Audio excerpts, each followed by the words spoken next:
So first of all, what is your full name and the spelling? Okay, my full name, legal name I should say, is Shatar Sidhu, spelled Shattar, Sidhu, Sidhu. Okay. And what are your parents' names? My father's name was Gurdial Singh. Okay. Want me to spell it? No, it's okay. And my mother's name was Gurnam Kaur. Okay. And did you have any brothers and sisters? I have two sisters, younger to me. Okay. The older one is Charan Gill, Okay. Charan Gill. Okay. And the second one is Sukhminder Bulla. Okay. She's in England, the younger one. Okay. And the older one is in Canada? Abbotsford, yeah. Okay. Yeah. Okay. And when is your birthday? May the 5th, 1940. Okay. And where were you born? In a little seaside town called Port Dickson Okay. in Malaysia. Okay. Yeah. And how long did you live there? Until I was 9 years old. Okay. And then where did you go? Then we moved to a town which was about 20 miles north, Okay. known as Saramban. Okay. And did you stay there?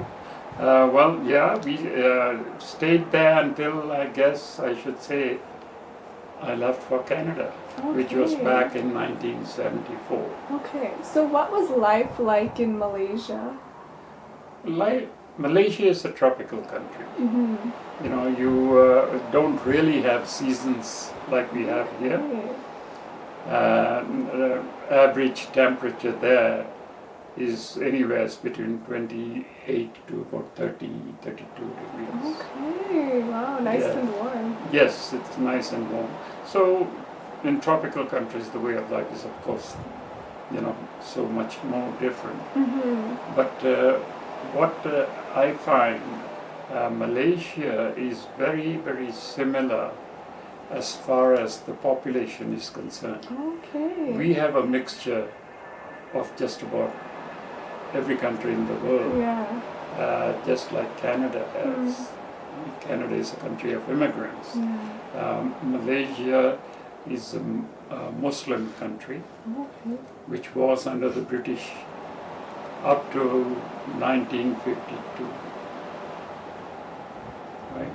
Mhm. So it got its independence, and then now it is. Okay. And were your parents born in Malaysia? No, Okay. my parents were born in Punjab, India. Okay. My father emigrated to Malaysia back in the early 1900s. Okay. If I remember correctly, it was about 1919. Okay. He was about 17, 18 years old when he immigrated there. And why did he immigrate to Malaysia? Because actually at that time his older brother had already migrated to Malaysia ahead of him. And they were a large family. They were a family of 5 brothers and I think 4 sisters. Okay. And as you know, in the Punjab, you only have so much land in each family. And it was becoming difficult financially. Yeah. So my grandfather thought that it was best if some of his children went overseas so they could substitute their income by sending money over. Okay. So that is how my father and my uncles, 2 of my uncles, were in Malaysia also. Okay. So what was your education like in Malaysia? Very British Okay. in those days. We followed the British curriculum. In fact, we had teachers, I should say, who were from England. And our teachers, local teachers, were the ones who had also received training in the UK Okay. So it was a pretty good actually system. Okay. Uh, And did you graduate there? yes, Okay. I graduated in 1958. Okay. And then what happened after that? Did you work or? No, no, I left for Australia, Okay. Melbourne, for further studies. Okay. Uh, in fact, I was doing accounting and management Okay. courses there. Unfortunately, in 1961, Mhm. my father was taken ill seriously, and being the only son, Mm. family had no choice but to call me back. Okay. And then one thing led to another. Mhm. I tried to see if I could finish my studies with correspondence, Mhm. but then work and everything else didn't allow me to do that. Okay. So what happened next? I started working for an office equipment firm. I was In Malaysia? in Kuala Lumpur, Okay. which is the Kuala capital. Lumpur. Which was the capital of Malaysia, I should say. It is. Isn't it? Anyway, Mhm. I was working for a big office equipment firm there. Okay. And while I was working there, I had some friends who had emigrated to Canada. Okay.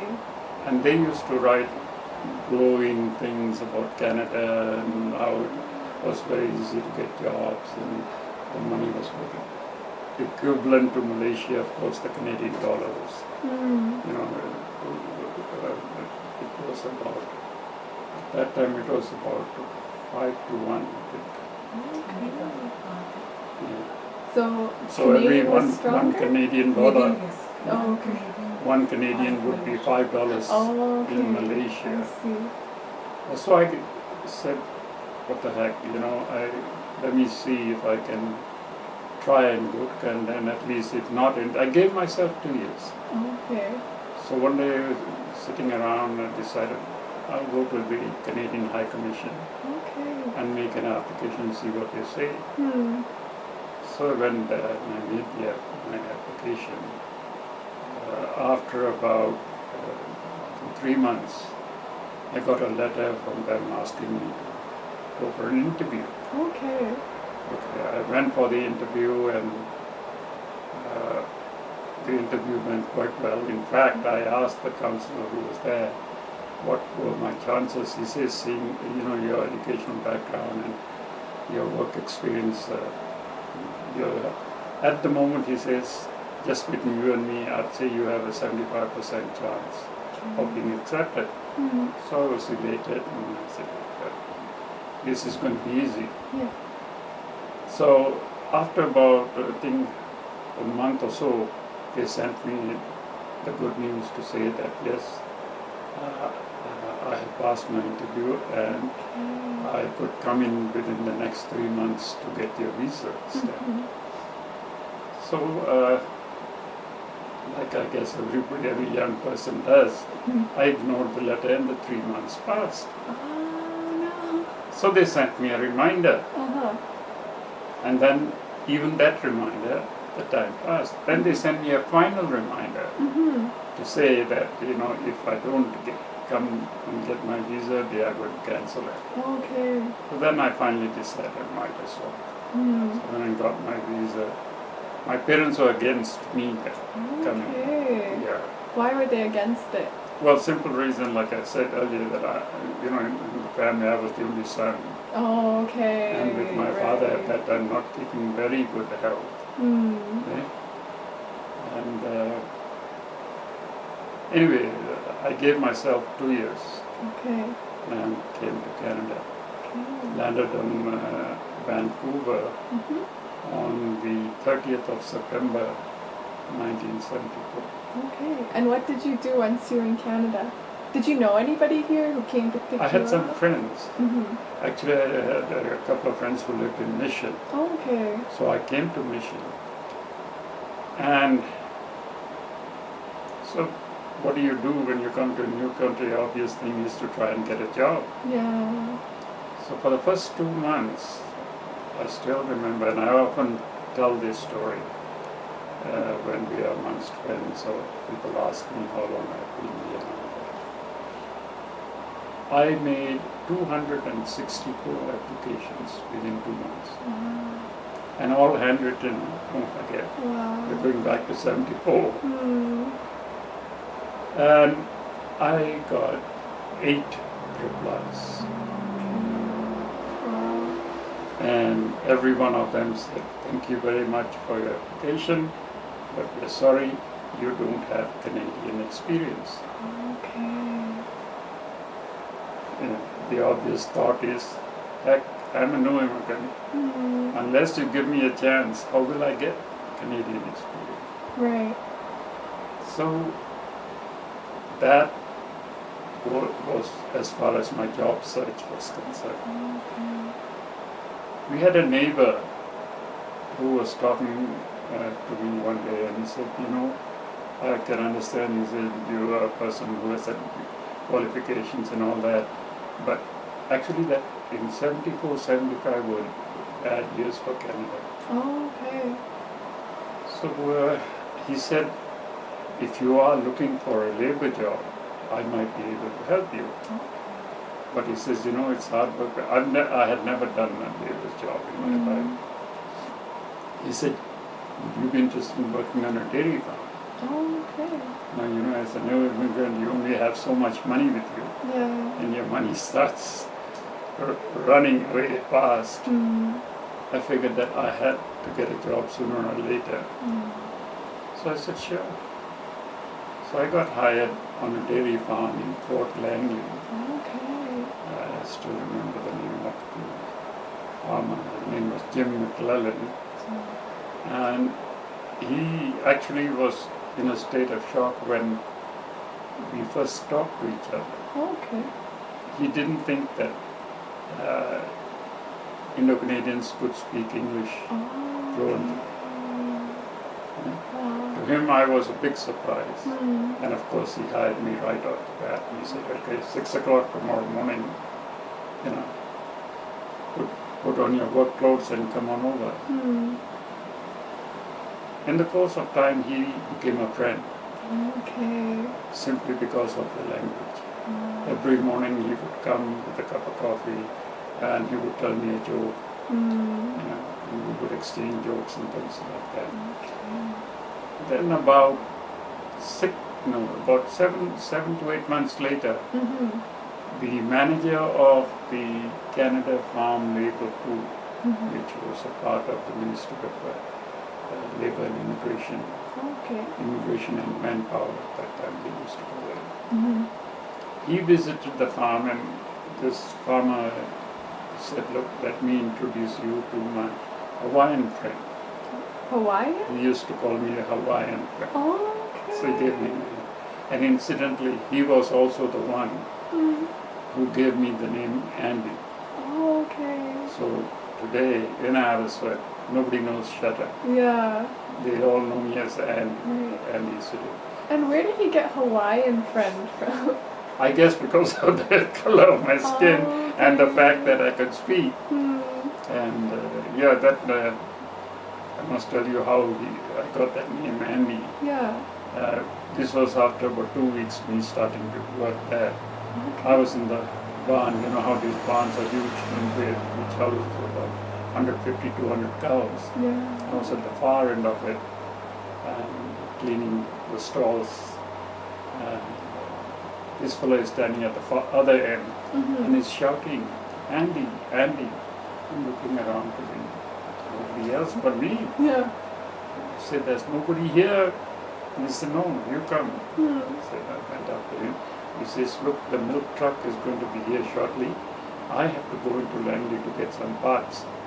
The guy will give you a check, keep the check with you, and when I come back, I'll take it. I said, fine, no problem, Mr. Jim. I said, by the way, you were shouting for Andy. There's nobody around here. Oh, no, he said, you are Andy today. What do you mean? I said, I am there. He said, from now on, your name is Andy. Okay. So anybody and everybody who came there, he would introduce them, Andy Sidhu, my Hawaiian friend, Andy Sidhu. So that name stuck. And Just randomly he chose it? just like that. Okay. And so anyway, so this manager of the Canada family, we got talking, and he asked me, "What are you doing on a farm, working as a laborer?" I said, "Give me a job."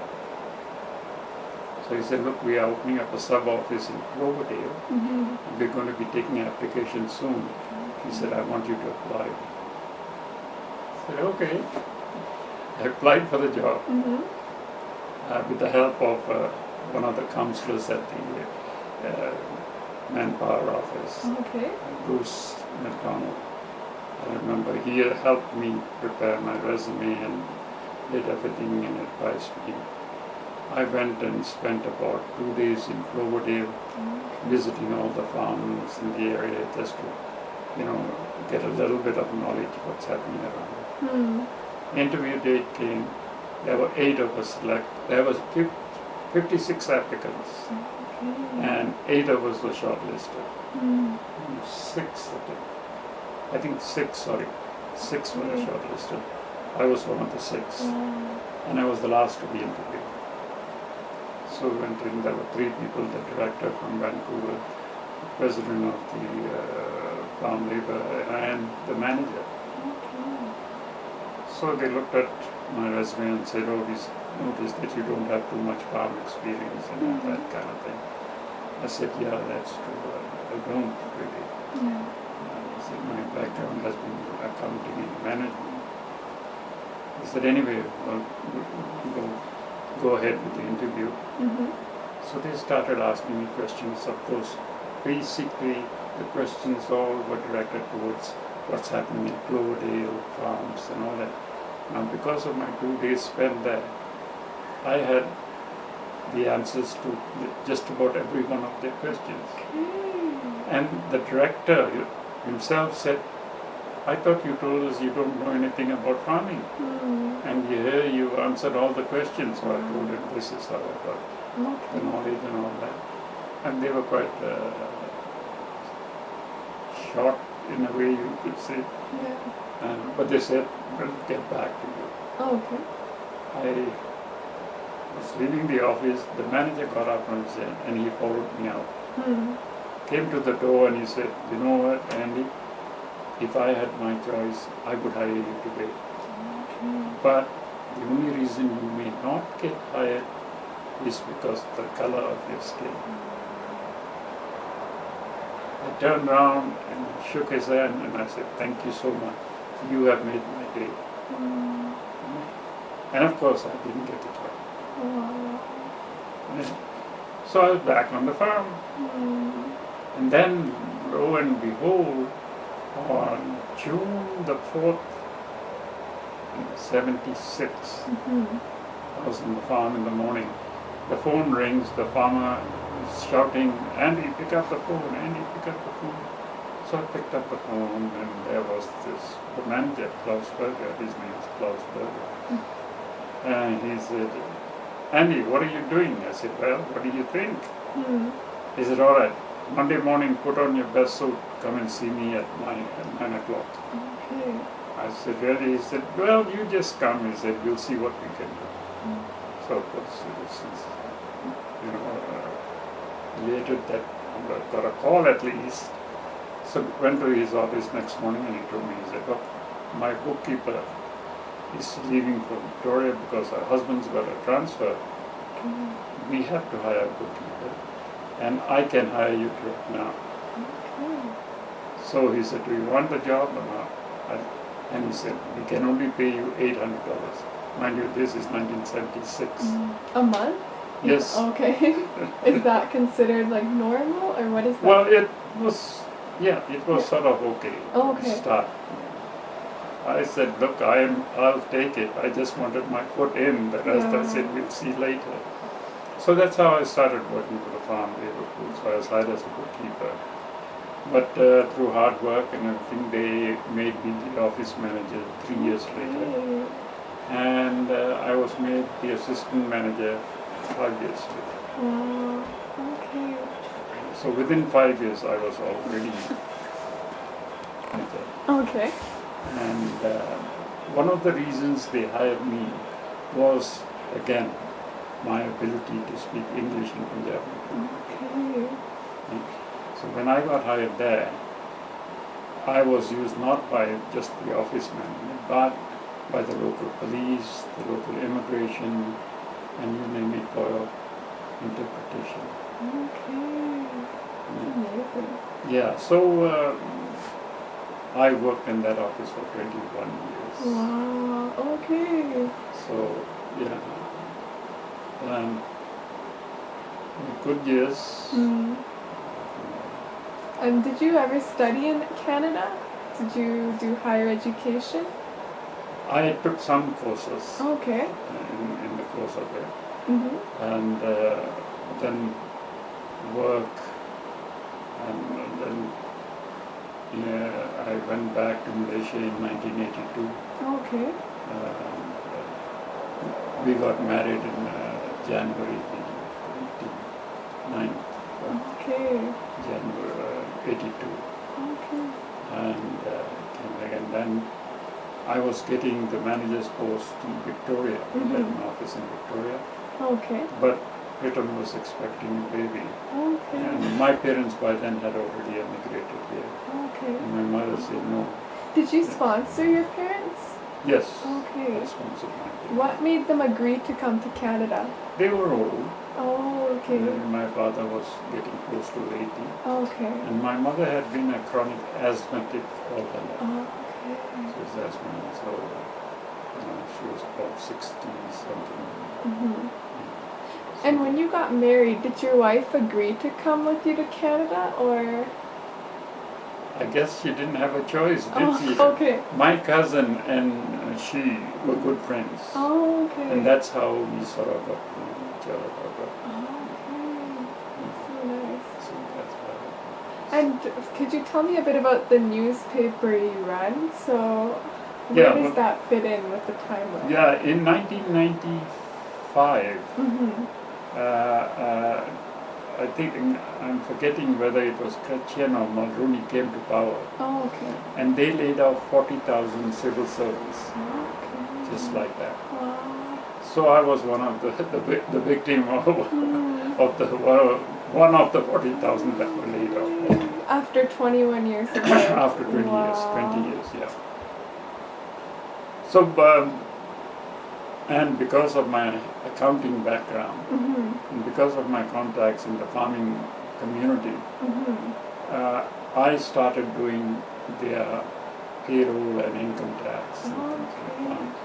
So we had, excuse me, some income which was generated through my accounting business Okay. that kept us going.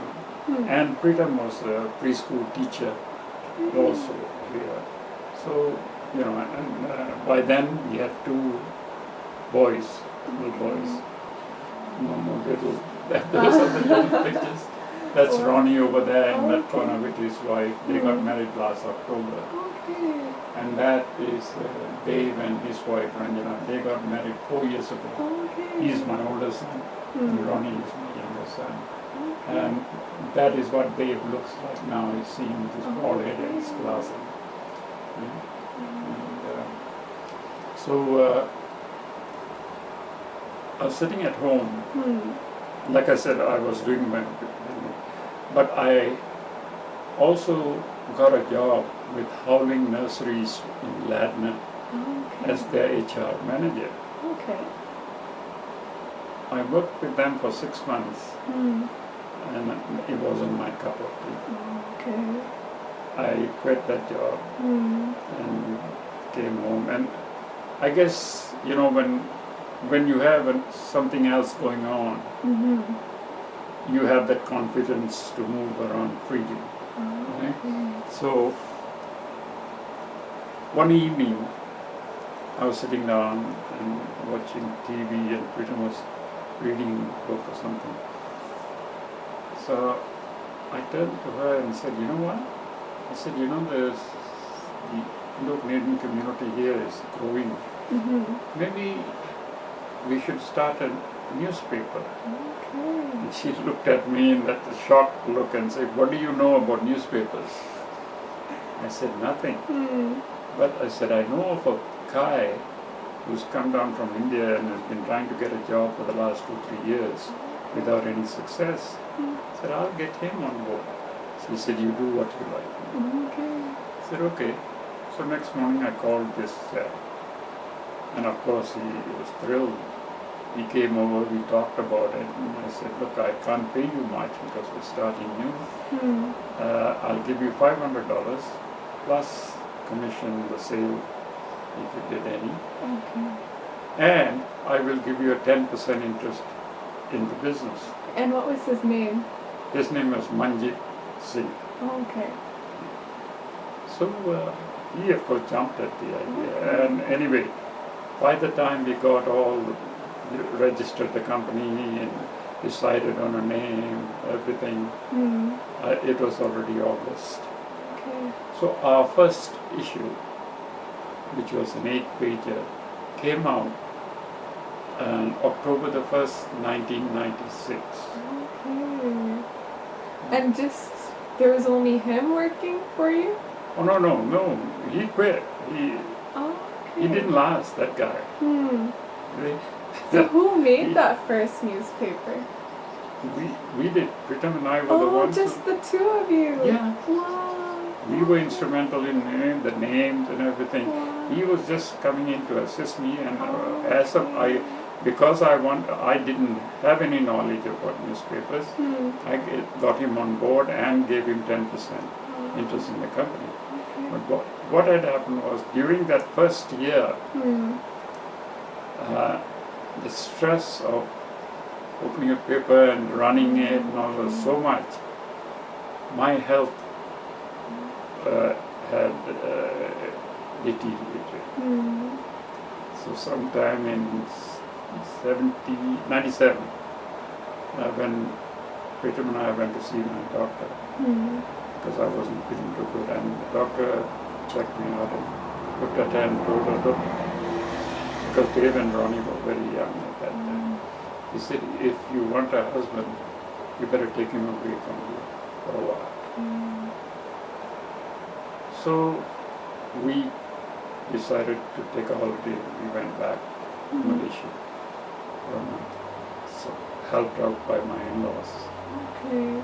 And when we came back, we found out that this fellow, Manjit Singh, was trying to sell the business to other people without our knowledge, saying that Mr. Sidhu is not well. He is sure to sell the newspaper and it's going to be at a giveaway price. And in fact, the person he contacted was the president of the Gurdwara then. So when we got back, there was some function at the Gurdwara and we went back. He was sitting down and having lungar with him, the boys are running around. And this president, he comes up and to me and says, "So how are you doing? When did you get back?" And he said, "Oh, I hear you are thinking of selling the paper." So I told him, I said, "Look, everything has got a value to it. If I get the right offer, I might sell it." So he said, "What are you thinking?" I told him 35,000. He was in shock. And he said, "What?" He said, "Manjit Singh is willing to sell it to me for 3,500. And I was in turn shocked. So I told him, I said, "Look, I have got 3 computers. Those computers are worth more than that. What about me having run the business for 1 year? All that."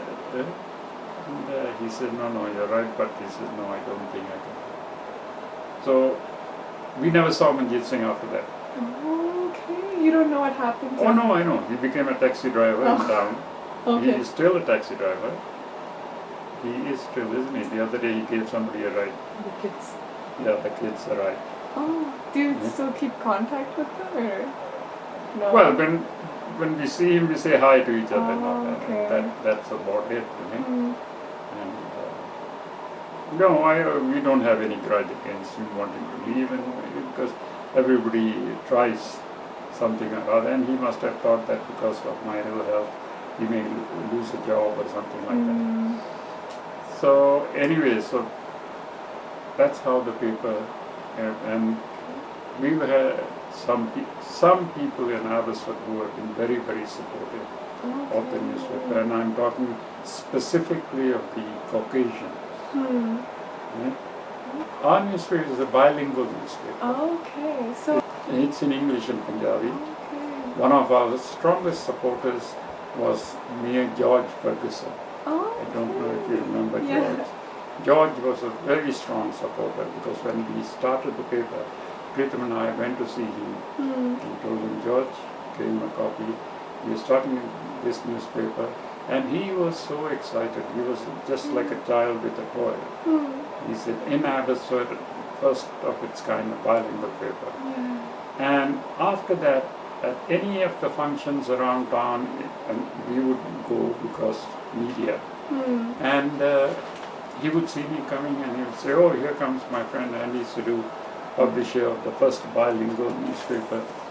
It's grown, right? You have people hired and everything? Yes. So we have a staff now of 8 people. Okay. Then we have delivery boys, about 10 of them. Okay. Yeah. And so how long did you work there? Like, are you still working there? Because you're also Chancellor of UFU, right? Right. How do you balance it all? Well, the chancellorship is quite, I like it, it's quite interesting.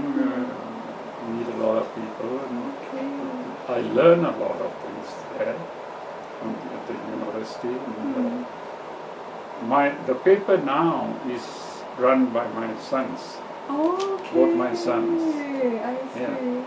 Dave and Ronnie. They manage the paper. Yeah. I go in there about 10:30, and I'm there for a couple of hours if they need me. Because there are still some clients who more or less insist on wanting to talk to me. Okay. We have the old school people who don't think that way. But otherwise, then I come home for lunch and then I don't go back. And I have my nap after lunch. And it just become a regular thing now. Routine. And so that's. And did you ever go back to Malaysia Oh, we go after back. your wedding? Oh yes, Okay. we go back quite often. Okay. After our wedding, we went back just about every year because Wow. her siblings. She has got, Pritam has got 2 other sisters and 4 brothers. And we went back for all their weddings and things like that. And as a matter of fact, we are going back in January. Okay. Pritam might go back early in December.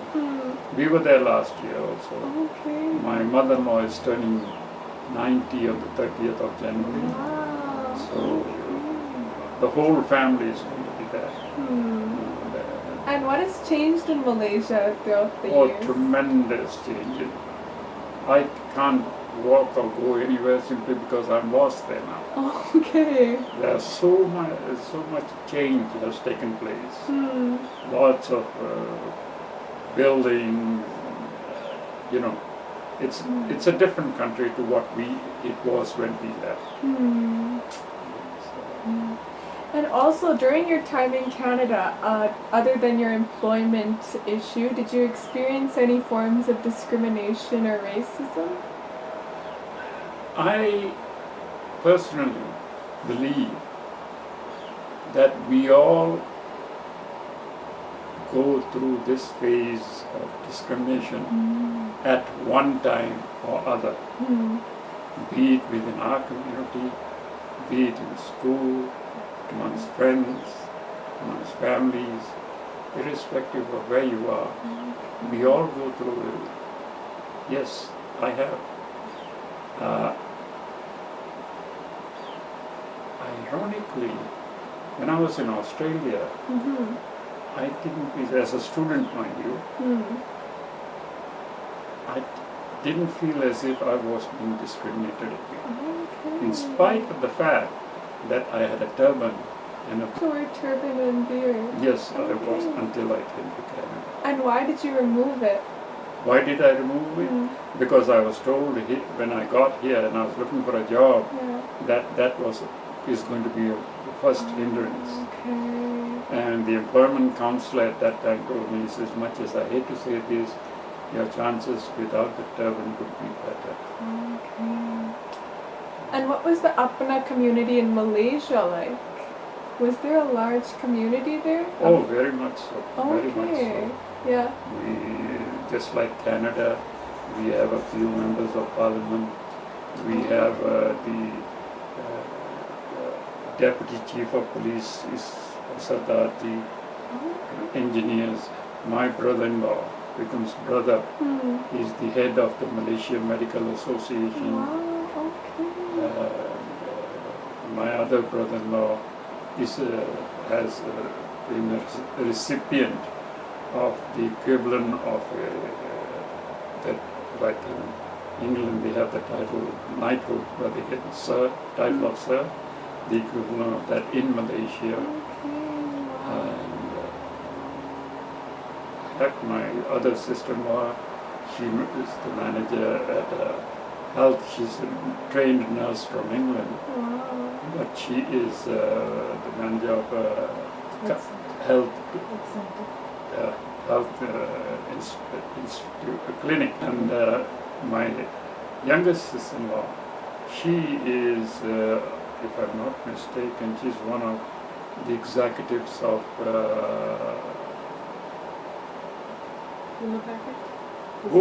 Hewlett Packard, HP. So fascinating. Yeah, so what I'm trying to say is that yes, there are lots of Apnas there, and all prominent people, and in banking, finance, hospitals, lots of Punjabi doctors and dentists. Are there Gurdwaras there? Just like here, too many. Too many, okay. Yeah, lots of good town ones. does it. Yeah, just about Every that. town. Every town will have a good one. Okay. Some of them have more than one.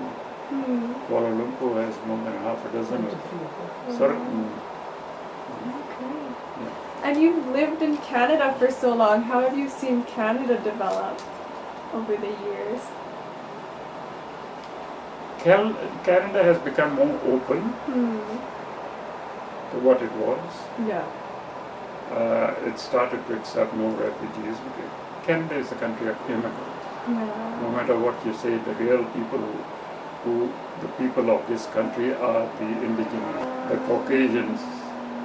They may say anything they like, but they are just like us, migrants. Politically, it's difficult to say anything at all because I usually don't say too much where politics is concerned. And more so being a media person, I have to watch what I say. And, Yeah. And what about the Apna community? What has changed? Like back then, was it close-knit compared to now? No. No? Okay. We used to be close-knit. I can still remember when I came here first, you can be walking down in the streets and everybody would greet you. Okay. Hello, Sat Sri Akal, Snao, Ki Hal hai? Basics. Yeah. Today, they turn their face and walk away. Or they have become boisterous. They pass remarks. Oh, okay. And all that kind of things are happening. Sad.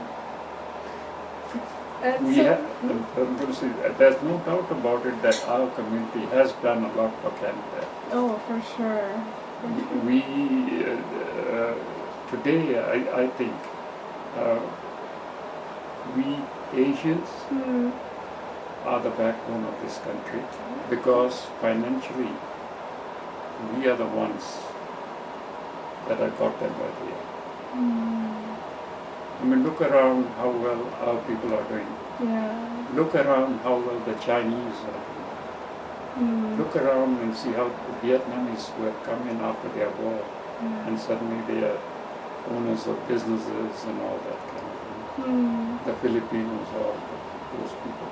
So what I'm trying to say is that the migrant communities contribute so much to this country. For sure. And so nowadays, what does a daily day in your life look like? Well, I am happy doing what I'm doing. Basically, like I said, I go to my office, spend a couple of hours there. Right. If I have to go to the university for a meeting or whatever, I'm there. Any like hobbies you do? I do a lot of reading. Okay. Yeah, as a matter of fact, I'm reading about 3 different books at the moment. Oh, 3 different ones. Wow. Yeah. So, and other than that, I just.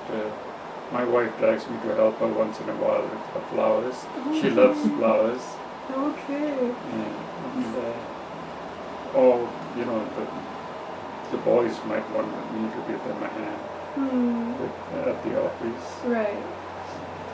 And if you could share a message to the new generation of today, what would you want to tell them? I would say that they can achieve anything in this world, but they have to work hard to achieve it. If you look around, I think there is a saying, the failures are the pillars of success. Yes.